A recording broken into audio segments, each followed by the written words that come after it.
Welcome. This video is just going to be a quick technique looking how to expand a plus b to the power of n with a range of different powers there. So what we're going to look at is Pascal's triangle. Now if you remember Pascal's triangle, we can set out with number 1, and then each row below those numbers we add the two numbers above it. So it also helps to think of having zeros there. So we go 0 plus 1, right, will equal the number underneath be 1, 0 plus 1. So let's just draw this out and follow the pattern. I'd go on the outside, I'm going to have 1s, and then the inside term here, I'm going to go 1 plus 1 is 2. So I sum the two numbers above. So underneath I'd have 3, 3, 1, 1, and then follow that pattern. 1, 4, 6, 4, 1, 1, 5, 10, 5. Wee, that's not 5, that's a 10, 5, 1. 1, 6, 15, 20, 15, 6, 1, etc. And you can keep going. Now, how this helps us is that these values in this Pascal's triangle actually give us the coefficients that we can use to expand out a plus b to the power of n.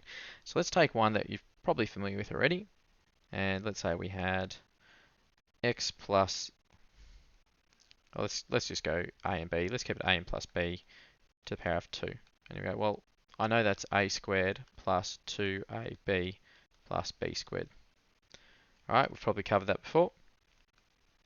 And you can see if I put the coefficients 1 after or before the a squared and the b squared, you can see, well, this actually looks like this third line of Pascal's triangle over here, 1, 2, 1. That's the pattern. If I expanded out a plus b to the power of 0, anything to the power of 0 is 1. If I had a plus b to the power of 1, it's just going to equal a plus b. And I've got 1, 1. So you can see that the row of Pascal's triangle is actually lining up with the powers that we're raising our bracket a plus b to. So if this is a plus b to the power of n, then each of these rows can represent n. So this would be n to the power of 0, this would be n to the power of 1, n to the power of 2, n to the power of 3, and so forth. So let's say you were asked to expand something like a to the power of a plus b to the power of 5.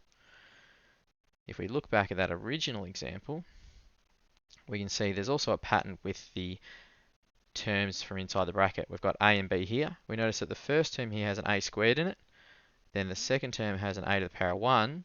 It's going down by 1. Over here, I've got no a's, but I could write that as a to the power of 0. So the powers go down by 1 as you go left to right for the first term.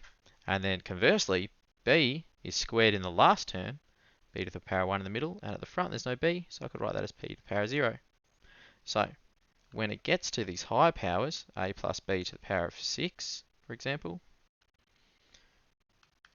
the first step would be look at your Pascal's triangle, or if you don't have it in front of you, just quickly draw it out, and you see the coefficients will be 1, 6, 15, 20, 15, 6, and 1. And I'm going to put little pluses in here as well. To find out the a's and b's, we go, well, we're going to power of 6, so the first term we have the same degree there. It's going to be a to the 6, and then we just drop the powers down by 1 each time. So it'll be a to the power of 5, a to the power of 4, a to the power of 3, a squared, a, and a 0. And for the b's, we go the opposite direction. So b to the power of 0, b to the power of 1, b to the power of 2, b to the power of 3, b to the power of 4, b to the power of 5, b to the power of 6. So when we tidy all this up, I get a to the power of 6 plus 6a to the power of 5b plus 15a 4b squared plus 20a to the power of 3b cubed plus 15a squared b power of 4 plus 6ab to the power of 5 plus that should be a 0 there, shouldn't it? Plus b to the power of 6. So that's a little technique you can use to expand. You're going to get a lot of terms, depending on how high the degree is.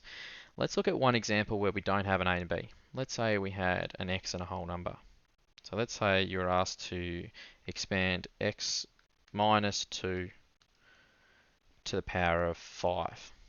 So we can use this same technique. We can see Pascal's triangle up here, n to the power of 5. I'm going to put in my coefficients, 1, 5, 10, 10, 5, and 1.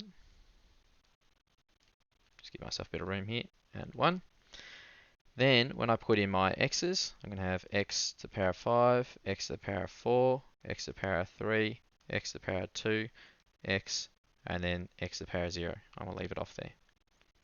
For my negative 2's, I'm going to have negative 2 to the power of 5, negative 2 to the power of 4, negative 2 to the power of 3, negative 2 squared, negative 2, and 0.